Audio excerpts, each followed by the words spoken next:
Estamos de volta, Tio Goim, ao lado de Pompeu Vasconcelos, e como a gente sempre oferece, assim, ou apresenta um bate-papo, né?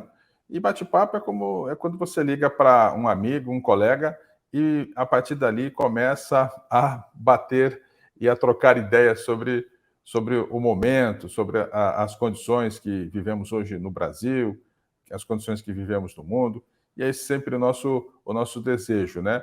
Levar à reflexão todas as pessoas. Tudo bem, Pompeu? Beleza, beleza, beleza com você?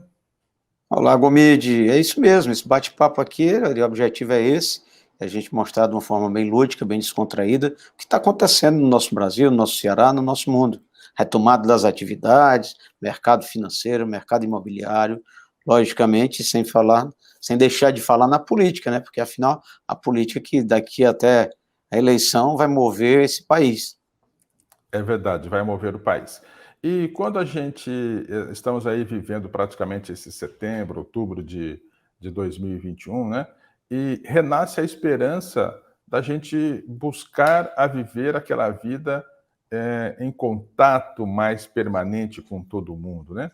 A gente ficou muito recluso nesses tempos recentes, especialmente aquele abril, maio, praticamente ninguém saía de casa. Vimos assim com muita tristeza, essa é a verdade também, o comércio parado, fechado, por uma necessidade, claro, por uma imposição do isolamento, que eu sempre acho que nunca tem muito certo e errado as coisas, né? Você precisa se proteger das duas coisas. Você precisa manter o comércio aberto, a atividade aberta, e simultaneamente você precisa também fazer isolamento. Não adianta você escolher um lado. Os dois lados, de alguma maneira, têm que ser contemplados com isso. Então, a gente viveu aquele momento triste, né? Eu digo triste porque distanciamento das pessoas, todo mundo não se falando, e agora dá a impressão que estamos voltando a uma atividade social maior, as pessoas se encontrando, porque isso faz falta, né? Pompeu, que sempre mantém Você a excelência da sua atividade social, vai vendo que é difícil ficar isolado de todo mundo, né, Pompeu? É verdade, Romide. Apesar que essas ferramentas digitais nos ajudaram bastante nesse momento difícil que nós atravessamos, né? Mas está voltando, Gomide. Eu vejo aqui nessa conjuntura do que a gente atua, na área do Portal In, por exemplo, a gente voltou a cobrir com muita intensidade os eventos, né? Já voltaram os casamentos, já voltaram os pequenos encontros corporativos. Semana passada reinaugurou o Austin, quer dizer, uma casa noturna, ela veio num formato diferente, mas se preparando já para voltar para a balada, né? Então a gente está começando a ver a programação intensa de casamentos. E esses casamentos, como é interessante, antes da pandemia, muita gente aqui era chamado Destination Wedding. As pessoas, ao invés de casarem no Brasil, iam casar no exterior e os levavam seus convidados para o exterior. Com a pandemia, e agora com o arrefecimento dela, o que a gente está vendo, e para a felicidade do nosso Ceará, esses casamentos migraram do exterior para o nosso litoral. Então, as praias do Ceará estão acontecendo todos os finais de semana, 15 anos, casamentos, o que leva à distribuição de renda, movimenta a economia, e essas cidades que sofreram mais o impacto do que a capital Fortaleza, começam a ver a vida, a economia pulsar novamente. Exato, exato. A gente teve um tempo, não, Pompeu? Você vai recordar bem disso, né? Antes até da própria pandemia, em que existiam muitos casamentos também fora do Brasil. Alguma coisa assim, vou casar num castelo na França, Isso, em Portugal, né? exatamente. Isso aconteceu bastante, né? E até se dizia Isso. que era mais barato casar lá do que casar aqui, não é verdade? Na verdade, não é mais barato, né, Gomide? Mas a quantidade de convidados e os casamentos na Europa, eles dispensam muito é, aquela quantidade de decoração que se acostuma a ter no Brasil, né? Eu fui a vários casamentos lá na Europa, principalmente em Portugal, e a gente percebe bem, é completamente um modelo diferente. Lá ele fecha um pacote, Gomide, como é o casamento lá, ele fecha um pacote, diz quais são as bebidas que ele quer servir, e o valor é por pessoa. Então, você escolhe se quer pagar 100, 200, 300, aí o seu bolso é o guia. Quanto é que você quer pagar por pessoa, e você tem a festa completa, né? Um deles foi lá em Penhalonga, lá no casamento do meu amigo Lucas e da Laime, né? Lucas Câmara e a Laime Paz. Então foi um casamento lindíssimo. O do Dico Carneiro também foi lá. E muita gente casou ali em Cascais também, né? Eu me recordo aí do casamento da Fábio e do Léo Carneiro, que também estive lá no Hotel Farol, que é um hotel design lá no Cascais, fantástico. Quer dizer, são festas diferentes. Elas não é que elas sejam mais baratas, porque, enfim, tem o deslocamento de passagem, tem hotel, mas as pessoas aproveitavam para fazer uma viagem ao exterior, né, se alongavam antes ou após o casamento, e também mexia com a economia. E isso agora está acontecendo dentro do Brasil e, mais precisamente, dentro do nosso Ceará, o que é ótimo para a gente, Gomide. A expectativa agora, não, Pompeu, é saber como que o ano vai terminar, outubro, novembro, dezembro, em relação a festas, eventos, né? Será que, pelo que você está sentindo, podemos ter ou poderemos ter o chamado Réveillon? Em que condições? Em que tamanho? Isso é uma coisa já batido o martelo? Ainda é dúvida? Qual a sua sensação sobre isso aí? Gomide, você sabe que eu encontro com frequência o nosso querido amigo, o vice-prefeito Elcio Batista. O Elcio, conversando comigo, ele avaliando, né, não como vice-prefeito, mas como pessoa física, ele avaliava que não vê mais motivos de não haver o evento do Réveillon. E eu concordo com ele, Gomide. Olha, essa multidão que o presidente Bolsonaro juntou aí no país, nas ruas desse país, né? E se a pandemia, né, não se alastrou novamente depois daquele evento, um Réveillon aqui para 1 milhão de pessoas, 1,5 milhão de pessoas, né? Logicamente, vacinadas, D2, teste anti-Covid, isso tudo tem que ser feito, como estão sendo feitos os eventos ali da FIEC, os eventos do LIDE também estão sendo assim. Então a pessoa chega ou apresenta D2, né, segunda dose vacinado, ou apresenta ou faz na hora o teste de Covid. E assim pode entrar. Do contrário, é um risco. Público em jogos de futebol. Isso também está lentamente voltando, né? O último estado a aderir à volta do público em jogos de futebol foi o estado de São Paulo. Minas já tinha liberado, Rio de Janeiro liberou recentemente, o Ceará ainda está em discussão sobre isso, não sei se já tem uma decisão definitiva de fato, e está voltando, né? E acho assim, a vida precisa ir voltando de fato aos poucos, né? E ir testando, né? Claro. Vamos ver como é que vai, como é que não vai e tal. Enfim, o que preocupa às vezes são os exemplos que vêm de fora. Eu, por exemplo, sou a favor de que a gente possa estabelecer protocolos para essa volta gradual, para essa volta lenta, etc. Mas, por exemplo, aí você vê Estados Unidos, só que você tem que analisar bem. Lá, o número de mortes por dia, que tinha baixado para casa de 500, né, o que não é pouco, é muito ainda, voltou a patamares de 2.000, né? Aí, conversando com colegas que moram lá, o que acontece lá? Muitos casos concentrados em estados do chamado meio oeste americano, onde lá tem uma tendência de não vacina. Então, muita gente não vacina, acabou tendo um quadro mais grave da doença, né?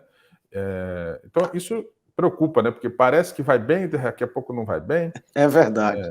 Isso que essa doença, ela sempre nos deixa assim com o pé atrás em relação, como já aconteceu no próprio Brasil, naquele 2020, março, abril, maio, que começou aqueles casos, média no Brasil de 1.000 mortes por dia. Aí tivemos um segundo semestre de 20 em descendência completa, e tudo voltou a partir de março, abril de 2021. Então, não se sabe exatamente se isso está definitivamente controlado ou não. É sempre uma preocupação. O fato é que agora, me parece que estamos vivendo um momento seguramente melhor do que meses atrás, o que já é uma boa notícia de fato, né? Eu tenho andado nos restaurantes, tenho viajado, Gomide, né?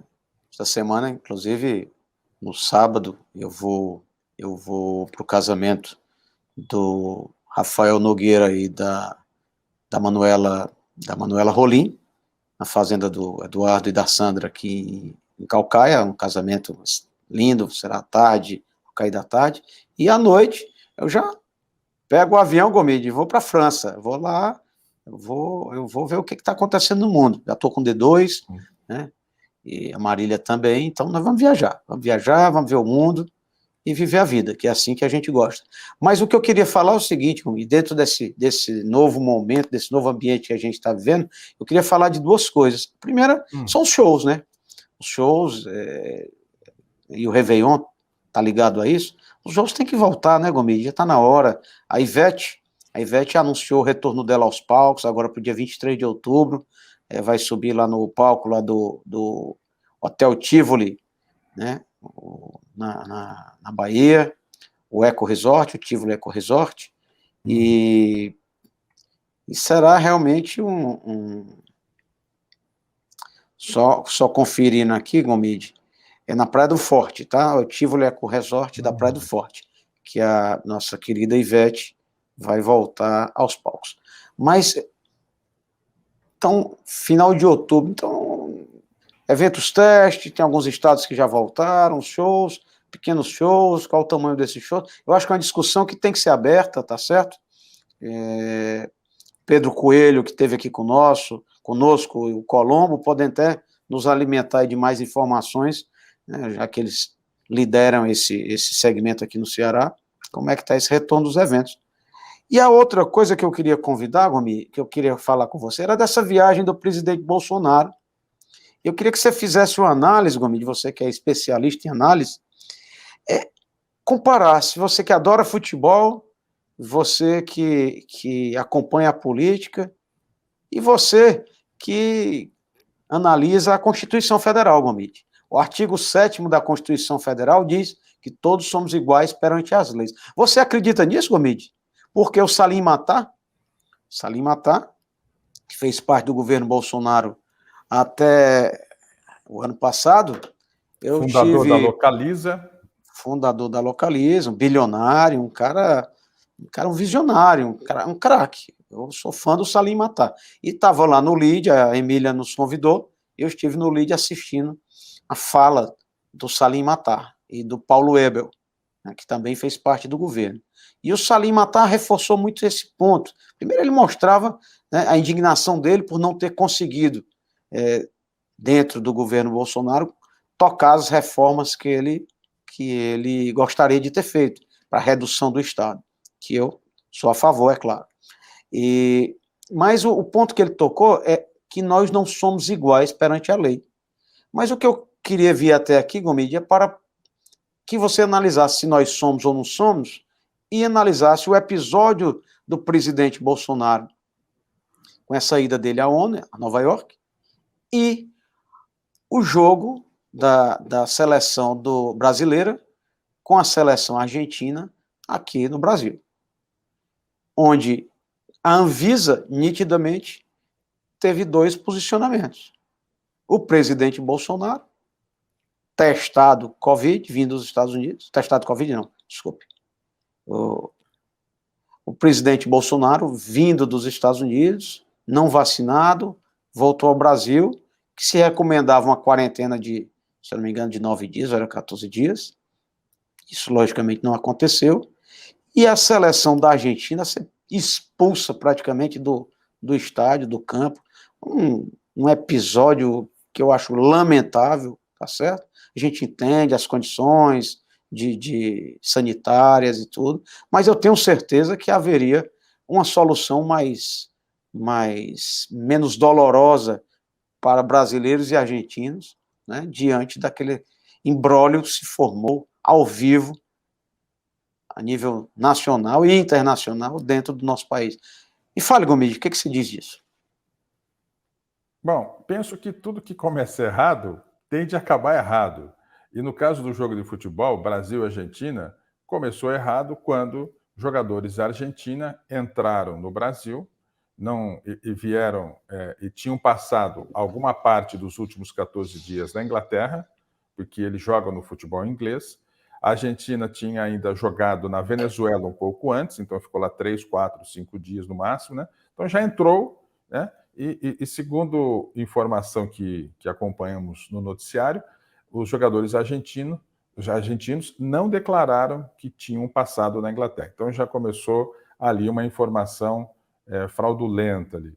E depois a Argentina buscou o tempo todo escapar dos agentes da Anvisa e de policiais federais, até resultar naquele episódio ali que muita gente achou bonito, isso mesmo, vamos cumprir a lei, mas de bonito mesmo é uma coisa triste, né?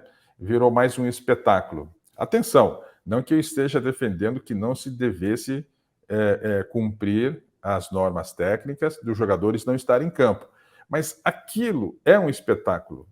E eu não gosto de espetáculo que tende a ser um pouco manipulado, planejado, formado, né? Realmente aquilo não foi uma coisa muito bacana, né? E a FIFA está em maus lençóis, eu diria isso, porque ela tem que decidir o que fazer com aquele jogo. 5 minutos do primeiro tempo, Brasil e Argentina. Quem é o responsável por aquilo? A Argentina está sustentando que é o Brasil, que não garantiu a segurança para a continuidade daquela partida, permitindo, como mando de campo, que uma pessoa estranha à partida entrasse em campo. A Argentina está pensando isso. De outro lado, o Brasil está argumentando e apresentará a sua linha de defesa de que a Argentina colocou em campo jogadores que não poderiam estar ali. E essa decisão da FIFA ela é muito importante porque ela vai, quando você decide FIFA, a entidade máxima do futebol, quando você decide para um caso, ela tenderá a ser aplicada em outros casos. No fundo, aquilo foi ruim.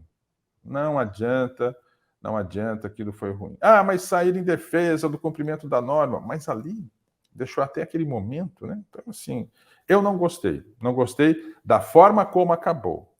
Ah, porque você é a favor dos jogadores argentinos estarem em campo? Não, não sou a favor dos jogadores argentinos estarem em campo, porque eles apresentaram um atestado ou uma declaração fraudulenta. Então, assim, começou errado, acabou errado também. E sobre a visita do presidente Bolsonaro na ONU, eu acho que o presidente Bolsonaro, mais uma vez, usou de estratégias para se comunicar com o seu grupo de seguidores, apoiadores, eleitores. Comer pizza na calçada em Nova York, aquilo gera algo positivo para os seus seguidores. Os que não são seguidores não gostam daquilo.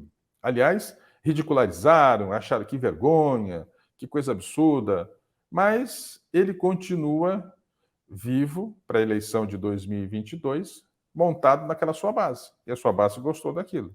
Né? Então, as coisas são feitas não necessariamente seguindo as próprias convicções. As coisas são feitas seguindo as próprias convicções e com o objetivo de agradar aqueles que apoiam o presidente, que seguem o presidente. Que é um grupo que tem uma musculatura que tem que ser considerada. Afinal, considerando as pesquisas, ele tem em torno de 25%. Acho sim que será um candidato com força na eleição de 2022. Estará presente lá com seus 25%, 30%.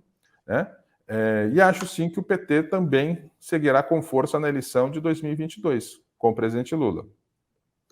Esse é o quadro final. Eu digo o seguinte, Pompeu: se nada acontecer aos protagonistas Lula e Bolsonaro, se não ficarem doentes, se não morrerem, se não acontecer alguma coisa que os inabilite para disputar a eleição, os dois estarão no segundo turno. Agora, eu digo nessas condições porque, repare, em 2014, nós tivemos uma mudança de rumo da eleição, foi quando o candidato Eduardo Campos, do PSB, que tinha como vice a Marina, inesperadamente, em agosto de 2014, sofreu um acidente e saiu da disputa.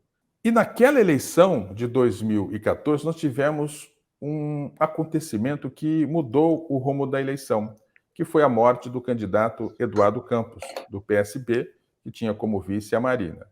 Então, Eduardo Campos caminhava para ser o finalista no segundo turno contra a Dilma. E, a meu ver, a chance dele vencer a Dilma naquele 2014 era muito grande, muito mais do que o Aécio. A começar pelo seguinte: Aécio Neves nunca foi bem votado no Nordeste. Naquela eleição de 2014, por exemplo, no estado do Ceará, Aécio Neves perdeu para Dilma 82-18 no estado do Ceará. Eduardo Campos não seria goleado daquele tamanho. Eduardo Campos teria uma votação muito maior do que teve Aécio Neves em Pernambuco, que já foi boa por conta da Marina estar substituindo. Então, voltando à linha de raciocínio, se não houver nenhuma catástrofe, se não houver nenhum desvio dos candidatos, eu acho muito difícil que os dois não estejam no segundo turno, Bolsonaro e Lula, né? Em que pese termos aí a presença e o trabalho de Ciro Gomes buscando fazer algo diferente. Pompeu, atenção, você não pode repetir algo buscando resultados diferentes. Então, em 3 eleições, Ciro Gomes repetiu um formato de campanha. Conseguiu o mesmo resultado, 11, 12, 13%. Quando você, e ele está buscando isso, está tentando esse novo formato, com a ajuda do marqueteiro João Santana, quando você tenta fazer algo diferente, ele está tentando encontrar esse caminho, ainda não encontrou, mas está buscando, a começar com comunicar-se mais com o público através da comunicação pelas plataformas digitais, ele está buscando uma explicação. Porque tanto Lula como Bolsonaro conseguem fazer uma comunicação muito objetiva, muito direta com o público que leva apoio a cada um, né? Bolsonaro tem a sua linguagem para os seus seguidores que é bastante compreensível, curta, objetiva, pode ser rasa, o que talvez seja. Lula também pode ser rasa, o que talvez seja.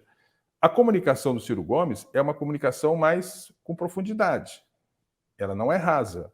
Mas quando você deseja falar com profundidade, às vezes você não é compreendido na maneira que se deseja. Em resumo, acho que estamos aí há praticamente um ano da eleição. Tudo o que Bolsonaro e Lula desejam é levar em banho-maria, porque eles sabem que eles estarão se enfrentando no segundo turno. Repito, caso não aconteça algo muito decisivo que mude as peças do xadrez. Se continuar este jogo, nós teremos esse segundo turno pela frente. Eu acho isso, que está à vista, como se diz. Vamos torcer que os cenários mudem daqui para lá e a gente tenha mais opções, né? Estavam aventando, inclusive, mudar a regra, né, para querer ter um segundo turno com 3 pessoas, não é isso? O Congresso, não sei como é que está essa questão, se já foi decidida em votação final, mas estavam querendo mudar algumas coisas das regras eleitorais, não sei como ficou. Mas, Gomide, voltando aqui para o Ciro, eu tenho visto muito o Ciro em Fortaleza, Gomide, né? Eu estou vendo a forte presença dele nas redes sociais, muito forte, programas de conteúdo, programas de debates intensos, né, em cadeias nacionais, de Jovem Pan e outros, né, outros programas, mas muito fortemente nos canais do YouTube, né, desses principais youtubers, que você sabe muito bem. Mas eu estou vendo, talvez seja uma ação estratégica, o Ciro frequentando os points de Fortaleza, né? Não sei se é um teste dele, ele e a Gisele, mulher dele. Eu tenho encontrado em vários restaurantes. Essa semana passada eu encontrei novamente, dessa vez no Giz, né? O Giz, para quem não está nos ouvindo, não nos conhece, o Giz ali em frente ao Moleskine, ali no coração da cidade, como se fosse nos Jardins em São Paulo, é um restaurante frequentado pela turma mais jovem, um local bem descolado, e o Ciro estava lá, tranquilamente, sendo cumprimentado pelas pessoas, passava numa mesa, falava com um, outro dava uma cena para ele, e eu estou vendo a Fortaleza começar a se empolgar ainda mais com o Ciro, né, uma área, e ele está indo para uma área mais jovem, Gomide, o que me pareceu, ele está buscando esse eleitorado mais jovem, que busca mudança, que quer um Brasil melhor, né, porque quem já está bem, está consolidado, se é Bolsonaro, se é Lula, tudo ok, vai ganhar um pouco mais ou um pouco menos. Classe média sempre é que vai se achatar mais, né, vai sentir mais, dependendo de como um ou outro receba o país, Mas a juventude é que ela impõe a bandeira da mudança, né? Porque quem ganha uma eleição é quem se mexe, é quem trabalha, é quem anda. Não é, às vezes, o mais competente, não é, é quem se mexe. E aí a gente tem visto se mexer, de fato, é o presidente Bolsonaro, porque tem todas as condições estruturais para se mover, né? Tem todo o poderio de ser o presidente da República, e o Ciro se mexendo. E o Lula ali quietinho na dele, porque afinal ele está muito bem, não tem que se mexer. Né? E logicamente uma ala da sociedade que jamais votaria no Lula, né? É o mesmo aquele nicho que também o Bolsonaro tem, aquele povo que está com ele para o que ele fizer, certo ou errado, bom ou ruim, toma vacina ou não toma, está com ele, né? E o presidente Lula também tem esse séquito de seguidores dele que estão com ele porque daí vier. Então, é um jogo que vai ser bem disputado aí se as peças se colocarem diferente do que vem se colocando nas últimas eleições, não é isso, Comide? Exatamente. 2 pontos, né? O Ciro Gomes sempre ganhou a eleição quando ele disputou a presidência da República no estado do Ceará. Vamos recordar agora esse 2018, primeiro turno, né? Ele recebeu 40% dos votos no primeiro turno. Em segundo lugar, ficou Bolsonaro, na casa de uns 30%, o que foi bastante também. E em terceiro lugar, Haddad, na casa de 20%. Repare, Haddad do PT. Aí no segundo turno, no Ceará, Haddad venceu Bolsonaro 55-45. Claro, muito puxado pelos votos de quem votou no de quem votou no Ciro Gomes. Ciro. Então, ele sempre ganhou a eleição aqui, ganhou em 2002, ganhou em 2018, né? Então ele tem a sua força de fato aqui. Como também o PT tem muita força no próprio estado do Ceará, nas vezes em que disputou com Dilma, disputou com Lula, mas também teve força porque em todas essas eleições o PT esteve associado a Cid e Ciro Gomes, nessas eleições recentes, né? Quando não estavam disputando um com o outro, claramente. Agora, outra coisa importante a ser dita, é o seguinte, né? Pesquisas recentes do Datafolha e do instituto chamado IPEC, liderado pela Márcia Cavallari, ex-executiva do IBOP, mostraram resultados mostrando o Lula muito à frente no primeiro turno contra Jair Bolsonaro. E aí o pessoal que não crê em pesquisa, porque é o seguinte, quem não crê em pesquisa é quando o candidato que ele gosta não está na frente. Quando está na frente, ele crê em pesquisa. É sempre assim, né? Então, eu vou lembrar o seguinte, para aqueles que falam assim, não, mas a pesquisa de 2018 errou. Tem que examinar aquela sequência da pesquisa de 2018. Eu gosto de pesquisa e fui lá examinar. E você vê que na pesquisa de abril de 2018, que foi a última em que aparecia o então candidato Lula, que não pôde disputar a eleição, ele estava com 39-18 contra Bolsonaro. 39-18. Na pesquisa seguinte, que foi junho de 2018, quando apareceu o candidato Haddad, o Bolsonaro foi para 22 e o Haddad apareceu com 2 pontos percentuais. Então, a saída do Lula daquela disputa realmente desabou o candidato do PT. E depois ele foi recuperando até chegar no final do primeiro turno. Isso é importante dizer, em que a pesquisa mostrou Bolsonaro com 36 na véspera da eleição e ele teve 42, o Datafolha. No entanto, mostrou também o Haddad com 22 e ele teve 27. Então, candidatos, eleitores que não estavam decididos ou que votariam em outros candidatos, correram para os dois na reta final. Errou a pesquisa? Fora da margem de erro? Errou. Mas a pesquisa já mostrava, e é importante isso ser dito, que Bolsonaro tinha 36 e que Haddad tinha 22. E eles acabaram o primeiro turno de 2018, 42-27. Então a pesquisa, sim, mostrou uma tendência, mostrou um caminho apontando para a vitória de Bolsonaro. Então, aquela valeu, né? E para o segundo turno? Bom, a pesquisa do segundo turno, no final do primeiro turno, apontava Bolsonaro numericamente à frente, 2, 3 pontos percentuais. E no segundo turno, já apontava a vitória do Bolsonaro. As pessoas fazem comparação de que pesquisa não deu certo, que elas pegam aquela pesquisa lá de junho, julho do ano 2018, quando o Bolsonaro não tinha o percentual de votos que tinha.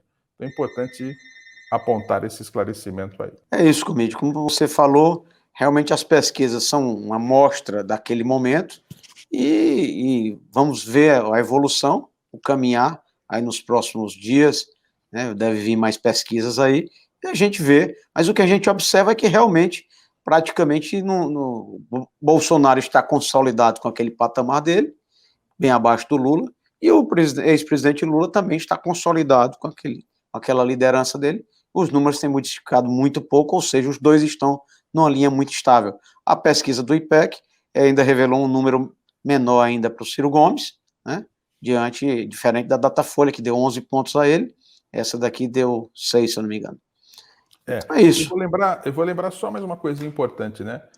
Todas as pesquisas, depois da eleição de 2002, sempre apontaram Ciro Gomes nessa faixa de 8, 9, 10, 11, 12, 13 pontos.